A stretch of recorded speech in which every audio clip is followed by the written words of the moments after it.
கர்த்தருடைய நாமத்திற்கு ஸ்தோத்திரம். ஒவ்வொரு நாளும் கேட்பதன் மூலம் ஒரு வருடத்தில் பைபிள் வாசிப்பை முடிக்க இந்த சேனல் உதவுகிறது. Please subscribe and support us. இன்றைய வேத பகுதி. இப்போது tune in, Spotify, Amazon music மற்றும் யூடியூப் மியூசிக் ஆகியவற்றில் நமது பைபிள் 365 சேனல் கிடைக்கிறது. ஃபாலோ பண்ணுங்க. ஆதியாகமம் அதிகாரம் 45. அப்பொழுது யோசேப்பு தன் அருகே நின்ற எல்லாருக்கும் முன்பாக தன்னை அடக்கிக் கொண்டிருக்க கூடாமல் யாவரையும் என்னை விட்டு வெளியே போக பண்ணுங்கள் என்று கட்டளையிட்டான். யோசேப்பு தன் சகோதரருக்கு தன்னை வெளிப்படுத்துகையில் ஒருவரும் அவன் அருகில் நிற்கவில்லை. அவன் சத்தமிட்டு அழுதான். அதை எகிப்தியர் கேட்டார்கள், பார்வோனின் வீட்டாரும் கேட்டார்கள். யோசேப்பு தன் சகோதரரை பார்த்து, நான் யோசேப்பு, என் தகப்பனார் இன்னும் உயிரோடு இருக்கிறாரா என்றான். அவனுடைய சகோதரர் அவனுக்கு முன்பாக கலக்கமுற்றிருந்ததினாலே அவனுக்கு உத்தரம் சொல்லக்கூடாமல் இருந்தார்கள். அப்பொழுது யோசேப்பு தன் சகோதரரை நோக்கி, என் கிட்ட வாருங்கள் என்றான். அவர்கள் கிட்ட போனார்கள். அப்பொழுது அவன், நீங்கள் எகிப்துக்கு போகிறவர்களிடத்தில் விற்று போட்ட உங்கள் சகோதரனாகிய யோசேப்பு நான் தான். என்னை இவ்விடத்தில் வரும்படி விற்று போட்டதினால் நீங்கள் சஞ்சலப்பட வேண்டாம். அது உங்களுக்கு விசனமாயிருக்கவும் வேண்டாம். ஜீவ ரட்சனை செய்யும்படிக்கு தேவன் என்னை உங்களுக்கு முன்னே அனுப்பினார். தேசத்தில் இப்பொழுது 2 வருஷமாக பஞ்சம் உண்டாயிருக்கிறது. இன்னும் 5 வருஷம் உழவும் அறுப்பும் இல்லாமல் பஞ்சம் இருக்கும். பூமியிலே உங்கள் வம்சம் ஒழியாமல் இருக்க உங்களை ஆதரிக்கிறதற்காகவும் பெரிய ரட்சிப்பினால் உங்களை உயிரோடே காப்பதற்காகவும் தேவன் என்னை உங்களுக்கு முன்னமே அனுப்பினார். ஆதலால் நீங்கள் அல்ல, தேவனே என்னை இவ்விடத்திற்கு அனுப்பி என்னை பார்வோனுக்கு தகப்பனாகவும் அவர் குடும்பம் அனைத்திற்கும் கர்த்தனாகவும் எகிப்து தேசம் முழுவதுக்கும் அதிபதியாகவும் வைத்தார். நீங்கள் சீக்கிரமாய் என் தகப்பனிடத்தில் போய், தேவன் என்னை எகிப்து தேசம் முழுவதுக்கும் அதிபதியாக வைத்தார், என்னிடத்தில் வாரும், தாமதிக்க வேண்டாம். நீரும் உம்முடைய பிள்ளைகளும் அவர்களுடைய பிள்ளைகளும் உம்முடைய ஆடு மாடுகளோடும் உமக்கு உண்டாயிருக்கிற யாவற்றோடும் கோசேன் நாட்டில் வாசம் பண்ணி என் சமீபத்தில் இருக்கலாம். உமக்கும் உம்முடைய குடும்பத்தாருக்கும் உமக்கு இருக்கிற யாவற்றிற்கும் வறுமை வராதபடிக்கு அங்கே உம்மை பராமரிப்பேன். இன்னும் 5 வருஷம் பஞ்சம் இருக்கும் என்று உம்முடைய குமாரனாய யோசேப்பு சொல்லச் சொன்னான் என்று சொல்லுங்கள். இதோ உங்களோட பேசுகிற வாய் என் வாய்தான் என்பதை உங்கள் கண்களும் என் தம்பியாகிய பென்யமீனின் கண்களும் காண்கிறது. எகிப்திலே எனக்கு உண்டாயிருக்கிற சகல மகிமையையும் நீங்கள் கண்ட யாவையும் என் தகப்பனுக்கு அறிவித்து அவர் சீக்கிரமாய் இவ்விடத்துக்கு வரும்படி செய்யுங்கள் என்று சொல்லி தன் தம்பியாகிய பென்யமீனின் கழுத்தை கட்டி கொண்டு அழுதான். பென்யமீனும் அவன் கழுத்தை கட்டி கொண்டு அழுதான். பின்பு தன் சகோதரர் யாவரை முத்தம் செய்து அவர்களையும் கட்டி கொண்டு அழுதான். அதற்கு பின் அவன் சகோதரர் அவனோட சம்பாஷித்தார்கள். யோசேப்பின் சகோதரர் வந்தார்கள் என்கிற சமாச்சாரம் பார்வோன் அரமனையில் பிரசித்தமான போது பார்வோனும் அவனுடைய ஊழியக்காரரும் சந்தோஷம் அடைந்தார்கள். பார்வோன் யோசேப்பை நோக்கி, நீ உன் சகோதரரோட சொல்ல வேண்டியது என்னவென்றால், உங்கள் கழுதைகளின் மேல் பொதி ஏற்றி கொண்டு புறப்பட்டு கானான் தேசத்துக்கு போய் உங்கள் தகப்பனையும் உங்கள் குடும்பத்தாரையும் கூட்டிக் கொண்டு என்னிடத்தில் வாருங்கள். நான் உங்களுக்கு எகிப்து தேசத்தின் நன்மையை தருவேன். தேசத்தின் கொழுமையை சாப்பிடுவீர்கள். நீங்கள் உங்கள் குழந்தைகளுக்காகவும் உங்கள் மனைவிகளுக்காகவும் வண்டிகளை எகிப்து தேசத்திலிருந்து கொண்டு போய் அவர்களையும் உங்கள் தகப்பனுடனே ஏற்றி கொண்டு வாருங்கள். உங்கள் தட்டு முட்டுகளை குறித்து கவலைப்பட வேண்டாம். எகிப்து தேசமெங்கும் உள்ள நன்மை உங்களுடையதா இருக்கும் என்று சொல்லச் சொல்லி உனக்கு நான் இட்ட கட்டளைப்படியே செய் என்றான். இஸ்ரவேலின் குமாரர் அப்படியே செய்தார்கள். யோசேப்பு பார்வோனுடைய கட்டளையின்படியே அவர்களுக்கு வண்டிகளை கொடுத்ததுமன்றி வழிக்கு ஆகாரத்தையும் அவர்களில் ஒவ்வொருவனுக்கு மாற்று வஸ்திரங்களையும் கொடுத்தான். பென்யமீனுக்கோ 300 வெள்ளிக்காசையும் 5 மாற்று வஸ்திரங்களையும் கொடுத்தான். அப்படியே தன் தகப்பனுக்கு 10 கழுதைகளின் மேல் எகிப்தின் உச்சிதமான பதார்த்தங்களும் 10 கோழிகை கழுதைகளின் மேல் தன் தகப்பனுக்காக வழிக்கு தானியமும் அப்பமும் மற்ற தின்பண்டங்களும் ஏற்றி அனுப்பினான். மேலும் நீங்கள் போகும் வழியிலே சண்டை பண்ணி கொள்ளாதிருங்கள் என்று அவன் தன் சகோதரருக்கு சொல்லி அனுப்பினான். அவர்கள் புறப்பட்டு போனார்கள். அவர்கள் எகிப்திலிருந்து போய் கானான் தேசத்திலே தங்கள் தகப்பனாகிய யாக்கோபினிடத்தில் வந்து, யோசேப்பு உயிரோடு இருக்கிறான், அவன் எகிப்து தேசத்துக்கெல்லாம் அதிபதியாய் இருக்கிறான் என்று அவனுக்கு அறிவித்தார்கள். அவன் இருதயம் மூர்ச்சை அடைத்தது. அவன் அவர்களை நம்பவில்லை. அவர்கள் யோசேப்பு தங்களுடனே சொன்ன வார்த்தைகள் யாவையும் அவனுக்கு சொன்னபோதும் தன்னை ஏற்றி கொண்டு போகும்படி யோசேப்பு அனுப்பின வண்டிகளை அவன் கண்டபோதும் அவர்களுடைய தகப்பனாகிய யாக்கோபின் ஆவி உயிர்த்தது. அப்பொழுது இஸ்ரவேல், என் குமாரனாகிய யோசேப்பு இன்னும் உயிரோடு இருக்கிறானே, இது போதும், நான் மரணமடையும் முன்னே போய் அவனை பார்ப்பேன் என்றான். ஆதியாகமம் அதிகாரம் 46. இஸ்ரவேல் தனக்கு உண்டான யாவையும் சேர்த்து கொண்டு புறப்பட்டு பெயர்செபாவுக்கு போய் தன் தகப்பனாகிய ஈசாக்குடைய தேவனுக்கு பலியிட்டான். அன்று இரவிலே தேவன் இஸ்ரவேலுக்கு தரிசனமாகி, யாக்கோபே, யாக்கோபே என்று கூப்பிட்டார். அவன் இதோ அடியேன் என்றான். அப்பொழுது அவர், நான் தேவன், நான் உன் தகப்பனுடைய தேவன். நீ எகிப்து தேசத்துக்கு போக பயப்பட வேண்டாம். அங்கே உன்னை பெரிய ஜாதியாக்குவேன். நான் உன்னுடனே எகிப்துக்கு வருவேன். நான் உன்னை திரும்பவும் வரப்பண்ணுவேன். யோசேப்பு தன் கையால் உன் கண்களை மூடுவான் என்று சொன்னார்.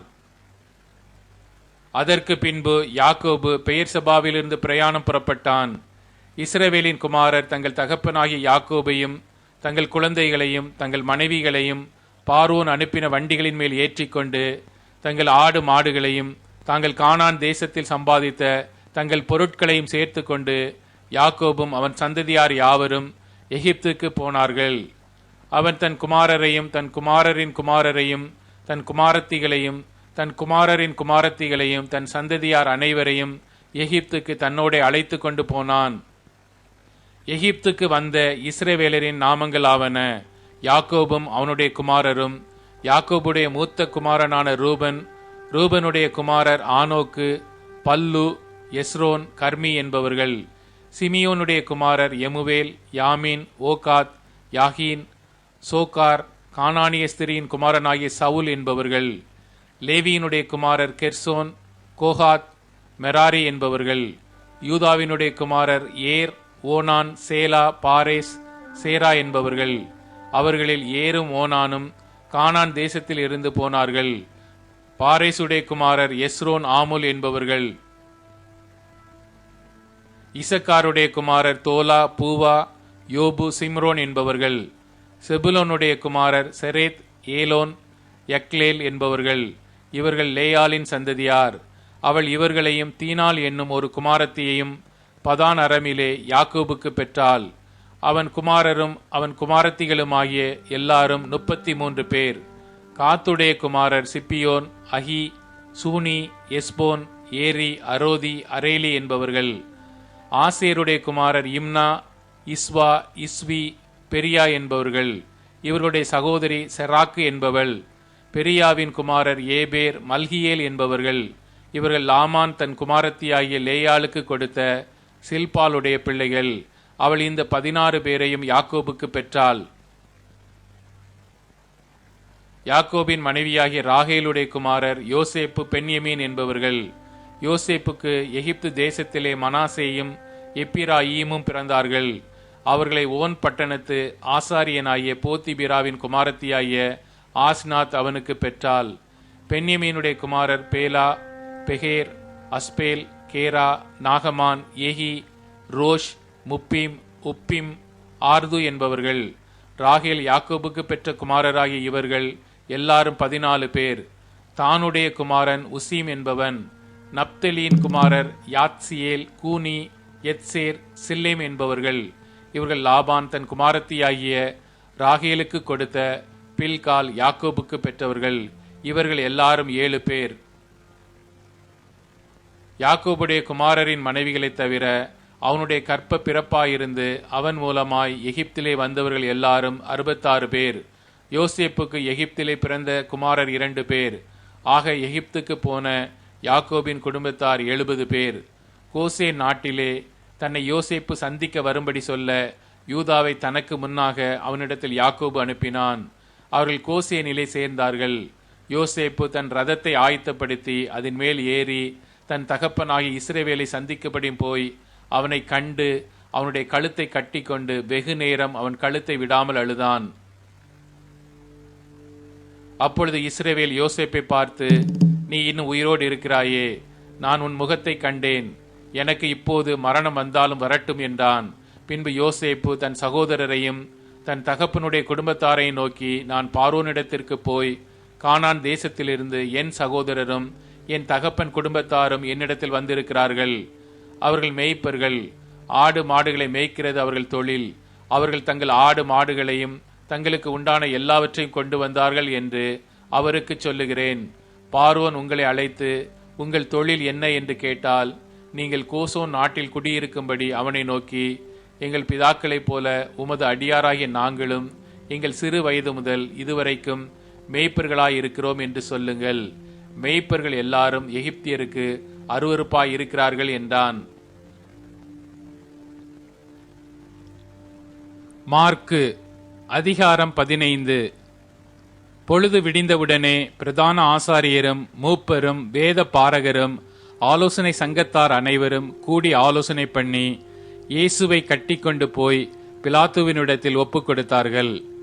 பிலாத்து அவரை நோக்கி, நீ யூதருடைய ராஜாவா என்று கேட்டான். அதற்கு அவர், நீர் சொல்லுகிறபடிதான் என்றார். பிரதான ஆசாரியர்கள் அவர் மேல் அநேக குற்றங்களை சாட்டினார்கள். அவரோ மாறுத்தரம் ஒன்றும் சொல்லவில்லை. அப்பொழுது பிலாத்து மறுபடியும் அவரை நோக்கி, இதோ இவர்கள் உன்மேல் எத்தனையோ குற்றங்களை சாட்டுகிறார்களே, அதற்கு நீ உத்தரவு ஒன்றும் சொல்லுகிறதில்லையா என்று கேட்டான். இயேசுவோ அப்பொழுதும் உத்தரவு ஒன்றும் சொல்லவில்லை. அதனால் பிலாத்து ஆச்சரியப்பட்டான். காவல் பண்ணப்பட்டவர்களில் எவனை விடுதலையாக்க வேண்டுமென்று ஜனங்கள் கேட்டுக்கொள்வார்களோ அவனை அவர்களுக்காக விடுதலையாக்குவது பண்டிகை தோறும் பிலாத்துவுக்கு வழக்கமாயிருந்தது. கலகம் பண்ணி அந்த கலகத்தில் கொலை செய்து அதற்காக காவல் பண்ணப்பட்டவர்களில் பரபாஸ் எனப்பட்ட ஒருவன் இருந்தான். ஜனங்கள் வழக்கத்தின்படியே தங்களுக்கு ஒருவனை விடுதலையாக்க வேண்டுமென்று சத்தமிட்டு கேட்டுக்கொள்ளத் தொடங்கினார்கள். பொறாமையினாலே பிரதான ஆசாரியர்கள் அவரை ஒப்புக் கொடுத்தார்கள் என்று பிலாத்து அறிந்து அவர்களை நோக்கி, நான் யூதருடைய ராஜாவை உங்களுக்கு விடுதலையாக்க வேண்டும் என்று இருக்கிறீர்களா என்று கேட்டான். பரபாசை தங்களுக்கு விடுதலையாக்க வேண்டும் என்று ஜனங்கள் கேட்டுக்கொள்ளும்படி பிரதான ஆசாரியர்கள் அவர்களை ஏவி விட்டார்கள். பிலாத்து மறுபடியும் அவர்களை நோக்கி, அப்படியானால் யூதருடைய ராஜாவென்று நீங்கள் சொல்லுகிறவனை நான் என்ன செய்ய வேண்டும் என்று கேட்டான். அவனை சிலுவையில் அறையும் என்று மறுபடியும் சத்தமிட்டு சொன்னார்கள். அதற்கு பிலாத்து, ஏன், என்ன பொல்லாப்பு செய்தான் என்றான். அவர்களோ அவனை சிலுவையில் அறையும் என்று பின்னும் அதிகமாய் கூக்குரலிட்டு சொன்னார்கள்.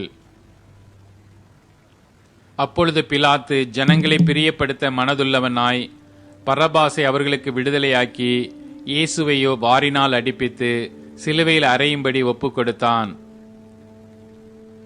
அப்பொழுது போர் சேவகர் அவரை தேசாதிபதியின் அரமனையாகிய மாளிகையில் கொண்டு போய் அவ்விடத்தில் போர் சேவகருடைய கூட்டம் முழுவதையும் கூடிவரச் செய்து சிவப்பான மேலங்கியை அவருக்கு உடுத்தி முள் முடியை பின்னி அவருக்கு சூட்டி, யூதருடைய ராஜாவே வாழ்க என்று அவரை வாழ்த்தி அவரை சிரசில் கோலால் அடித்து அவர் மேல் துப்பி முழங்கால் படியிட்டு அவரை வணங்கினார்கள். அவரை பரியாசம் பண்ணின பின்பு சிவப்பான அங்கியை கலற்றி அவருடைய வஸ்திரங்களை அவருக்கு உடுத்தி அவரை சிலுவையில் அறையும்படி வெளியே கொண்டு போனார்கள். சிரேனே ஊரானும் அலெக்சந்தருக்கும் ரூப்புக்கும் தகப்பனுமாகிய சீமோன் எனப்பட்ட ஒருவன் நாட்டிலிருந்து அவ்வழியே வருகையில் அவருடைய சிலுவையை சுமக்கும்படி அவனை பலவந்தம் பண்ணினார்கள். கபாலஸ்தலம் என்று அர்த்தங்கொள்ளும் கொல்கொதா என்னும் இடத்துக்கு அவரை கொண்டு போய் வெள்ளைப்போலம் கலந்த திராட்சை ரசத்தை அவருக்கு குடிக்க கொடுத்தார்கள். அவர் அதை ஏற்றுக்கொள்ளவில்லை. அப்பொழுது அவரை சிலுவையில் அறைந்தார்கள். அதன் பின்பு அவருடைய வஸ்திரங்களை பங்கிட்டு ஒவ்வொருவன் ஒவ்வொரு பங்கை எடுத்துக்கொள்ளும்படி அவைகளை குறித்து சீட்டு போட்டார்கள். அவரை சிலுவையில் அறைந்த போது 3ஆம் மணி வேளையாயிருந்தது. அவர் அடைந்த ஆக்கினையின் முகாந்திரத்தை காண்பிக்கும் பொருட்டு யூதருடைய ராஜா என்று எழுதி சிலுவையின் மேல் கட்டினார்கள். அல்லாமலும் அவருடைய வலது பக்கத்தில் ஒருவனும் அவருடைய இடது பக்கத்தில் ஒருவனுமாக 2 கல்லரை அவரோடே கூட சிலுவையில் அறைந்தார்கள்.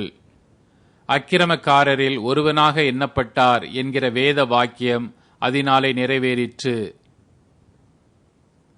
அந்த வழியாய் நடந்து போகிறவர்கள் தங்கள் தலையை துலுக்கி, ஆ ஆ, தேவ ஆலயத்தை இடித்து 3 நாளைக்குள்ளே கட்டுகிறவனே, உன்னை நீயே ரட்சித்துக் கொள், சிலுவையில் இருந்து இறங்கி வா என்று அவரை தூஷித்தார்கள். அப்படியே பிரதான ஆசாரியரும் வேத பாரகரும் தங்களுக்குள்ளே பரியாசம் பண்ணி, மற்றவர்களை ரட்சித்தான், தன்னைத்தான் ரட்சித்துக் கொள்ள திராணி இல்லை.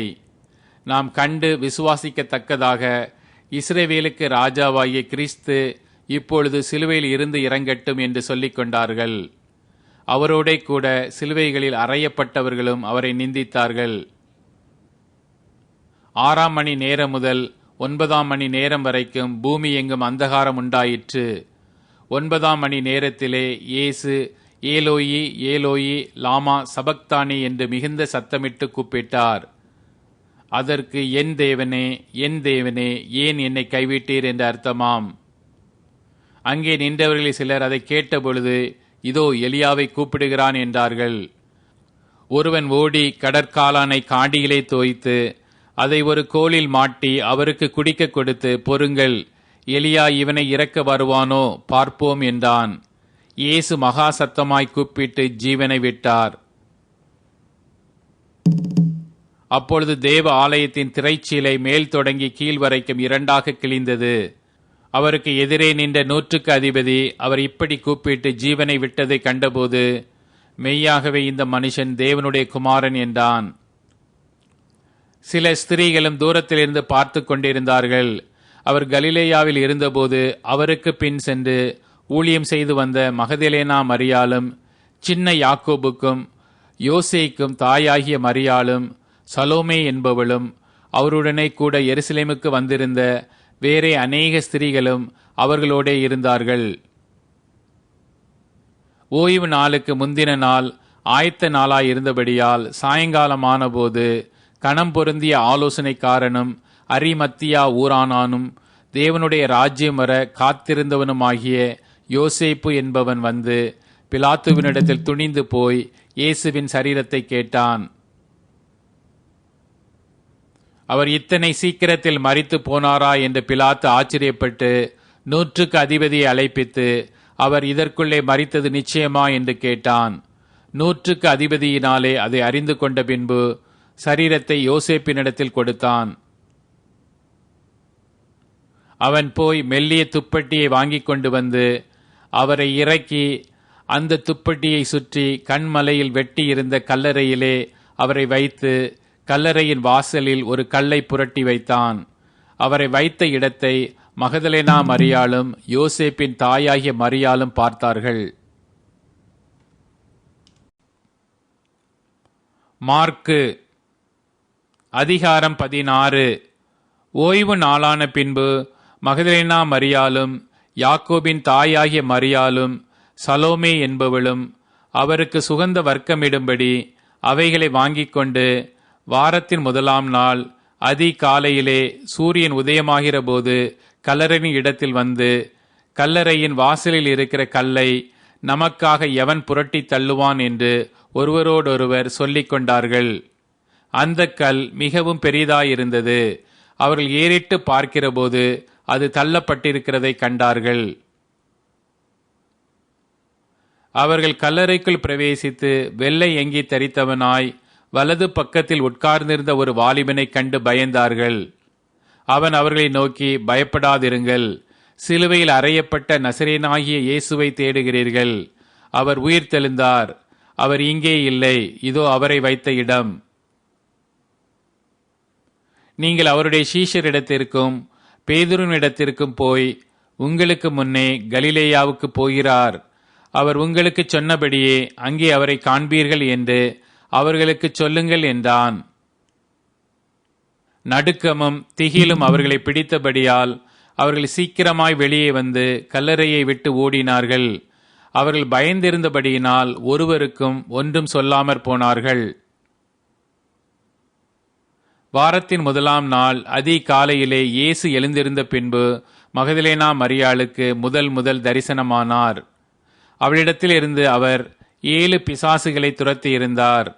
அவள் புறப்பட்டு அவரோட கூட இருந்தவர்கள் துக்கப்பட்டு அழுது கொண்டிருக்கையில் அவர்களிடத்தில் போய் அந்த செய்தியை அறிவித்தாள். அவர் உயிரோடு இருக்கிறார் என்றும் அவளுக்கு காணப்பட்டார் என்றும் அவர்கள் கேட்டபொழுது நம்பவில்லை. அதன் பின்பு அவர்களில் 2 பேர் ஒரு கிராமத்துக்கு நடந்து போகிறபோது அவர்களுக்கு மறுரூபமாய் தரிசனமானார். அவர்களும் போய் அதை மற்றவர்களுக்கு அறிவித்தார்கள். அவர்களையும் அவர்கள் நம்பவில்லை. அதன் பின்பு 11 போஜன பந்தி இருக்கையில் அவர்களுக்கு அவர் தரிசனமாகி உயிர்த்தெழுந்திருந்த தம்மை கண்டவர்களை அவர்கள் நம்பாமற் போனது நிமித்தம் அவர்களுடைய அவிசுவாசத்தை குறித்தும் இருதய கடினத்தை குறித்தும் அவர்களை கடிந்து கொண்டார். பின்பு அவர் அவர்களை நோக்கி, நீங்கள் உலகமெங்கும் போய் சர்வ சிருஷ்டிக்கும் சுவிசேஷத்தை பிரசங்கியுங்கள்.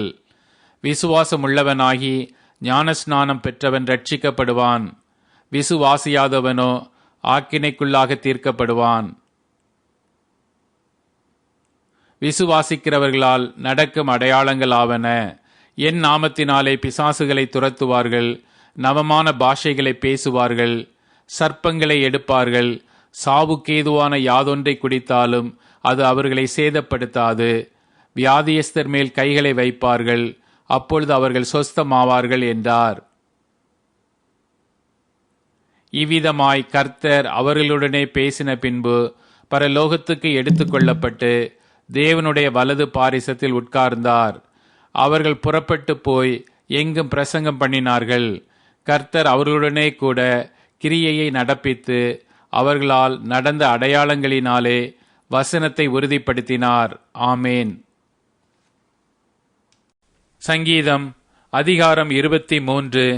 கர்த்தர் என் மேய்ப்பராயிருக்கிறார், நான் தாழ்ச்சி அடையேன். அவர் என்னை புல்லுள்ள இடங்களில் மேய்த்து அமர்ந்த தண்ணீர்கள் அண்டையில் என்னை கொண்டு போய் விடுகிறார். அவர் என் ஆத்துமாவை தேற்றி தம்முடைய நாமத்தின் நிமித்தம் என்னை நீதியின் பாதைகளில் நடத்துகிறார். நான் மரண இருளின் பள்ளத்தாக்கிலே நடந்தாலும் பொல்லாப்புக்கு பயப்படேன். தேவரீர் என்னோடே கூட இருக்கிறீர். உமது கோலும் உமது தடியும் என்னை தேற்றும். என் சத்துருக்களுக்கு முன்பாக நீர் எனக்கு ஒரு பந்தியை ஆயத்தப்படுத்தி என் தலையை எண்ணெயால் அபிஷேகம் பண்ணுகிறீர். என் பாத்திரம் நிரம்பி வழிகிறது. என் ஜீவனுள்ள நாளெல்லாம் நன்மையும் கிருபையும் என்னை தொடரும். நான் கர்த்தருடைய வீட்டிலே நீடித்த நாட்களாய் நிலைத்திருப்பேன். இப்போது டியூன், ஸ்பாட்டிஃபை, அமேசான் மியூசிக் மற்றும் யூடியூப் மியூசிக் ஆகியவற்றில் நமது பைபிள் 365 சேனல் கிடைக்கிறது. ஃபாலோ பண்ணுங்க.